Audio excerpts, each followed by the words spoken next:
Morning বন্ধুরা, সকাল ৮টা বাজে। রান্না বসিয়ে দিয়েছি। অনেক সকাল সকাল উঠেছি। ছেলে পড়তে চলে গেছে, পড়ার থেকে চলে এসছে, স্নান করে ছেলে রেডি হয়ে গেছে। এদিকে আমার রান্নাও কমপ্লিট।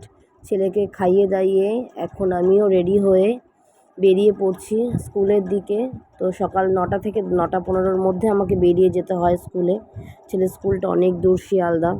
তো সেজন্য আমরা বেরিয়েও গেছি। ছেলে আগে রেডি হয়ে বেরিয়ে গেছে, আমি দরজা বন্ধ করে বেরোলাম।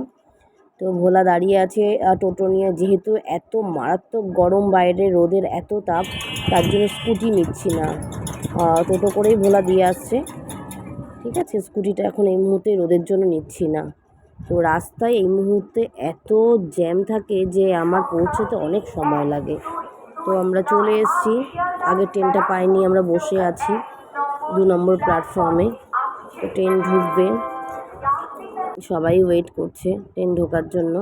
অলরেডি ট্রেন এসছে, একটা ট্রেনে উঠেছি, মোটামুটি ভিড় ছিল, পেছন দিকেই উঠেছি আমরা। তো ছেলে একটা বসার জায়গা পেয়েছে, বসেছে। আর শিয়ালদা এসছি আমরা, শিয়ালদা নামলাম।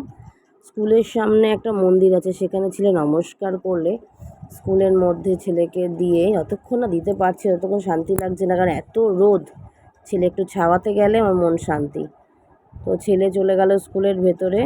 টাটা।